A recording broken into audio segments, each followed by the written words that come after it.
if you're an executive or a business owner, you want to keep watching this video. So sometimes I think what's hard, particularly for small businesses, is to really let their teams grow into their roles, to be able to grow personally and to be able to grow professionally. And let me explain what I mean.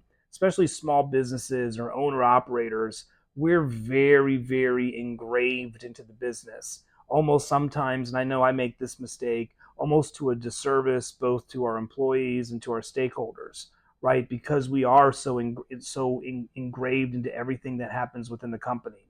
And I think when we take a step back, I think when we force people to grow into those positions, when you take a step back, you let go, you let your teams be able to handle things, I think that's when the magic starts to happen. And it can be a little bit of pain in the beginning because there's going to be mistakes, they're going to fail, but I think that's where the growth occurs, both for them personally and professionally, but also within the organization of the company. For more marketing tips and growth and business tips, be sure to like and follow me, and let's grow.